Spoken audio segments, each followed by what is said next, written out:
ಮನೆಯನ್ನೇ ಧ್ವಂಸಗೊಳಿಸಿದ್ದಾನೆ ದುಷ್ಟ ಮಗನೋರ್ವ. ಬೆಳಗಾವಿಯ ಆನಗೋಳದಲ್ಲಿ ಅಮಾನವೀಯ ಕೃತ್ಯ ಜರುಗಿದೆ. 80 ವರ್ಷದ ತಾಯಿಯ ಮನೆಯನ್ನ ಒಡೆದು ಹಾಕಿ ದುಷ್ಕೃತ್ಯವನ್ನ ಮಾಡಿದ್ದಾನೆ ಮಗ. ಶಾಂತಾಬಾಯಿ ಸಾತೇರಿಗೆ ಸೇರಿದಂತಹ ಮನೆಯನ್ನ ಧ್ವಂಸ ಮಾಡಿದ್ದಾನೆ ಮಗನೋರ್ವ. 3 ಗಂಡು ಮಕ್ಕಳನ್ನ ಹೊಂದಿದ್ದಾರೆ ಶಾಂತಾಬಾಯಿ ಅವರು. ತಾಯಿಯ ಮನೆಯನ್ನೇ ಕೆಡವುವುದಕ್ಕೆ ಬಂದಿದ್ದಾನೆ ಚಾಂಗದೇವ ಸಾತೇರಿ ಅನ್ನುವಂತಹ ಮಗ. ಶೆಡ್ ಅನ್ನ ತೆರವು ಮಾಡಿ ಹೊಸ ಮನೆಯನ್ನ ಕಟ್ಟೋದಕ್ಕೆ ಚಾಂಗದೇವ ಪಟ್ಟನ್ನ ಹಿಡಿದಿದ್ದಾನೆ. ವೃದ್ಧೆ ತಾಯಿಗೆ ಚಾಂಗದೇವ ನಿರಂತರವಾಗಿ ಕಿರುಕುಳವನ್ನ ಕೊಟ್ಟಿದ್ದಾನೆ ಅನ್ನುವಂತಹ ಆರೋಪವನ್ನ ತಾಯಿ ಮಾಡ್ತಾ ಇದ್ದಾರೆ. ವಾಸಿಸೋದಕ್ಕೆ ಮನೆ ಇಲ್ಲದೆ ಬೀದಿಗೆ ಬಂದಿದೆ ಇದೀಗ ವೃದ್ಧೆಯ ಬದುಕು. ನೋಡಿ, ದೃಶ್ಯದಲ್ಲೂ ಕೂಡ ಗಮನಿಸಬಹುದಾಗಿರುವಂತದ್ದು. ತಾಯಿ ಗೋಳಾಡ್ತಾ ಇದ್ದಾರೆ. ಇದೊಂದ ಮನೆಯನ್ನು ಕೂಡ ನನ್ನ ಮಗ ಕೆಡವಿದ್ದಾನೆ, ಎಲ್ಲಿ ಹೋಗುದು ನಾವು ಜೀವನವನ್ನ ಮಾಡೋದಕ್ಕೆ ಈ वयसನಲ್ಲಿ ಅಂತ ಹೇಳಿ. चांगदेव बाबू सातेरी आणि आता घरातलं बाहेर काढलाय बघा. हे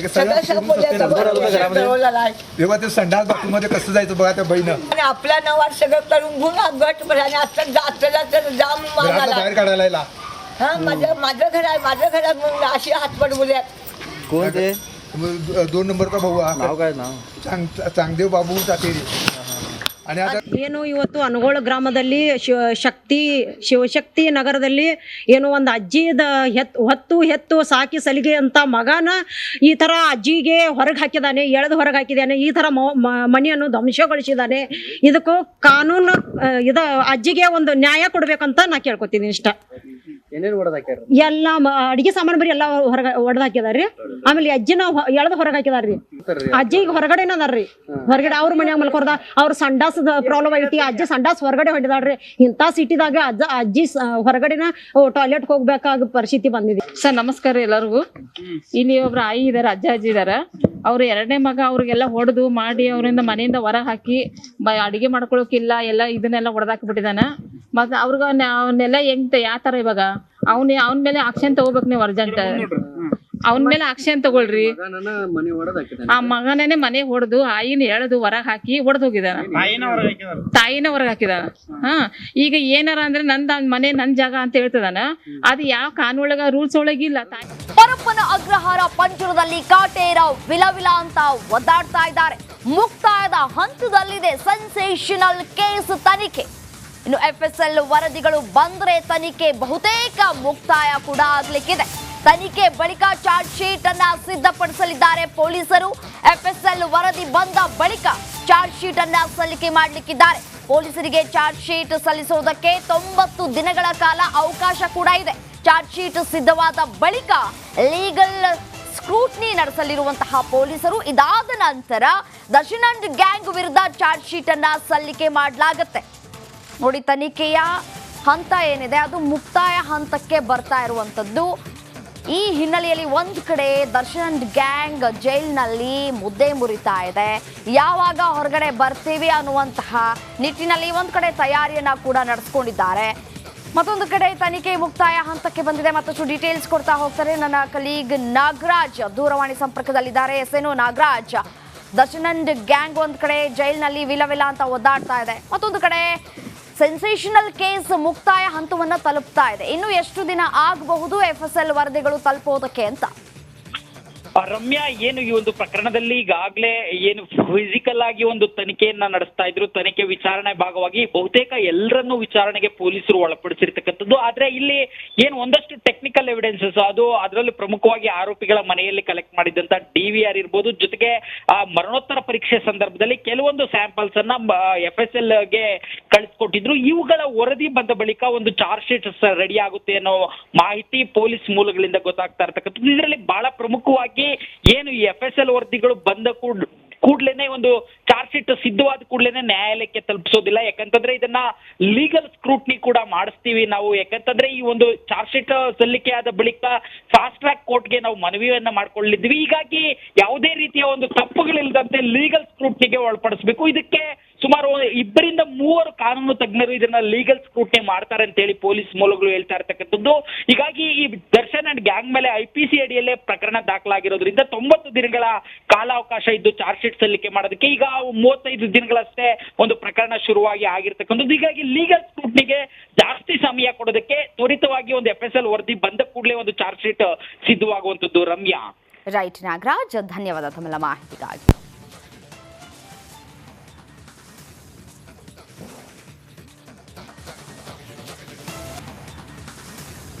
ಮುಡಾ ಸೈಟ್ ಹಂಚಿಕೆ ಕೇಸ್ ಸಿದ್ದರಾಮಯ್ಯ ಸರ್ಕಾರಕ್ಕೆ ತಲೆನೋವಾಗಿ ಪರಿಣಮಿಸಿದೆ.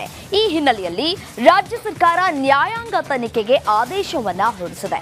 ಆ ಕುರಿತು ಒಂದು ರಿಪೋರ್ಟ್ ಇಲ್ಲಿದೆ.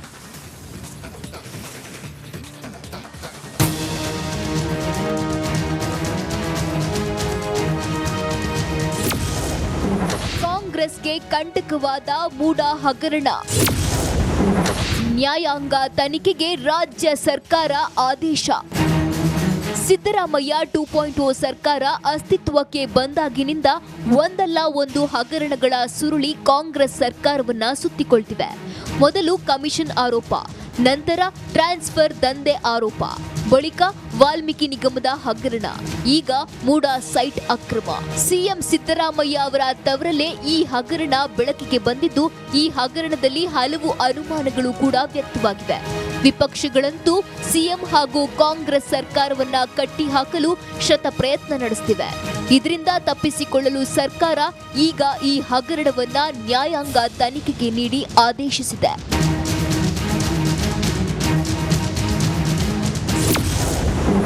ಬೀಸೋ ದೊಣ್ಣೆಯಿಂದ ಪಾರಾಗಲು ಸರ್ಕಾರ ಪ್ಲಾನ್.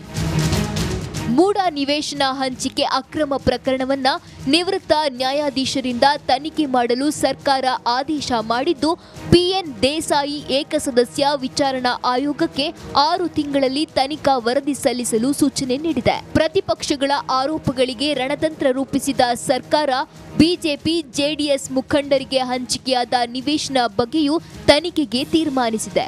ಅಲ್ಲದೆ ತನಿಖೆಯ ವ್ಯಾಪ್ತಿ, ನಿಯಮ, ಷರತ್ತುಗಳ ಬಗ್ಗೆ ಶೀಘ್ರವೇ ಪ್ರತ್ಯೇಕ ಪ್ರಕಟಣೆ ಹೊರಡಿಸಲಿದೆ ಸರ್ಕಾರ. ಒಟ್ನಲ್ಲಿ ಸಿದ್ದರಾಮಯ್ಯ ಸರ್ಕಾರ ಬೀಸೋ ದೊಣ್ಣೆಯಿಂದ ಪಾರಾಗಲು ಪ್ಲಾನ್ ಮಾಡಿದೆ.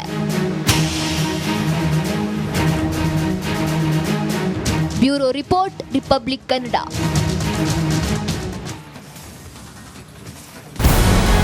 ನಮಸ್ಕಾರ, ಕರ್ನಾಟಕ ಪ್ರೈಮ್ ಟೈಮ್ಗೆ ಸ್ವಾಗತ. ನಾನು ಜಯಪ್ರಕಾಶ್ ಶೆಟ್ಟಿ. ಇಡೀ ಕರ್ನಾಡು ಇವತ್ತು ರೆಬೆಲ್ ಆಗಿ ನಿಂತಿದೆ. ಈ ಹಗರಣಗಳನ್ನು ಸದನದಲ್ಲಿ ಪ್ರಸ್ತಾಪ ಮಾಡಲು ಕೂಡ ಕಾಂಗ್ರೆಸ್ ಹಿಂದೇಟು ಹಾಕಿದ್ದೇಕೆ? ನಿಮ್ಗೆ ಸಂಬಳ ಅದಕ್ಕೆ, ನಿಮಗೆ ವಾಹನ ಅದಕ್ಕೆ, ನಿಮಗೆ ವೆಪನ್ ಅದಕ್ಕೆ, ನೀವು ಅದನ್ನು ಸೆರೆ ಹಿಡಿಬೇಕಾಗಿತ್ತು. ನೀವು ವಿದ್ಯುತ್ ಬರ ಇದೆ ಅಂತ ಹೇಳ್ತಾ ಇದ್ದೀರಿ, ಎಲ್ಲಿ ಬರ ಇದೆ ನೀವು ಹೇಳಬೇಕು. ಪಾಕಿಸ್ತಾನ್ ಆಕ್ಯುಪೈಡ್ ಕಾಶ್ಮೀರ್ ಅದು ಎಂದೆಂದಿಗೂ ನಮ್ಮದು. 40 ಮೆಷಿನ್ಗಳು ತಂದಿತ್ತು ನೋಟ್ ಎಣಿಸುವುದಕ್ಕೆ, ಅದೇ ಹಾಳಾಗಿದೆ. ಮಥುರಾದ ಗಲಾಟೆ ಇದೆಯಲ್ಲ, ಅದು ಸ್ಥಳೀಯವಾಗಿ ಕೂತು ಪರಿಹರಿಸಬಹುದಾದಂಥ ಕಾನೂನಿದೆ. ಗ್ಯಾರಂಟಿ ಯೋಜನೆಯಿಂದ ನಷ್ಟ ಆಗಿದೆ, ಲಾಭ ಆಗಿದೆ, ದಯವಿಟ್ಟು ಹೇಳಿ. Dawood Ibrahim most wanted criminal ಯಾವಾಗಾದ ಅಂದರೆ ಇಲ್ಲಿ ತನಕ ಭಾರತ ದೇಶದಲ್ಲಿ ಓರ್ವ ದಲಿತ ಪ್ರಧಾನಿಯಾದಂಥ ಇತಿಹಾಸವೇ ಇಲ್ಲ. ರಿಪಬ್ಲಿಕ್ ವರ್ಲ್ಡ್ ಆಪ್ ಇದು ಕೇವಲ ಅಪ್ಲಿಕೇಶನ್ ಅಲ್ಲ, ಸಮಗ್ರ ಸುದ್ದಿಗಳ ಸಂಪರ್ಕ ಮಾರ್ಗಕ್ಕೆ ಕ್ರಾಂತಿಕಾರಿ ಬದಲಾವಣೆ. ರಿಪಬ್ಲಿಕ್ ವರ್ಲ್ಡ್ ಆಪ್ ಕೇವಲ ಸುದ್ದಿ ಅಪ್ಲಿಕೇಶನ್ ಅನ್ನ ಪರಿಚಯ ಮಾಡ್ತಾ ಇಲ್ಲ, ಬದಲಾಗಿ ಡಿಜಿಟಲ್ ಸುದ್ದಿ ಬಳಕೆಯ ಹೊಸ ಯುಗಕ್ಕೆ ನಾಂದಿ ಹಾಡ್ತಾ ಇದೆ. ಇದೊಂದು ಬ್ರೇಕಿಂಗ್ ನ್ಯೂಸ್, ಪ್ರಭಾವಶಾಲಿ ಕಾರ್ಯಕ್ರಮಗಳಿಗೆ ಗಟ್ಟಿಯಾದ ವೇದಿಕೆ. ರಿಪಬ್ಲಿಕ್ ವರ್ಲ್ಡ್ ಅಪ್ಲಿಕೇಶನ್ ಈಗ ಲೈವ್ ಆಗಿದೆ. ಗೂಗಲ್ ಪ್ಲೇ ಸ್ಟೋರ್ ಮತ್ತು ಆಪಲ್ ಆಪ್ ಸ್ಟೋರ್ ಎರಡರಲ್ಲೂ ಲಭ್ಯವಿದೆ. ಈಗಲೇ ಡೌನ್ಲೋಡ್ ಮಾಡಿ.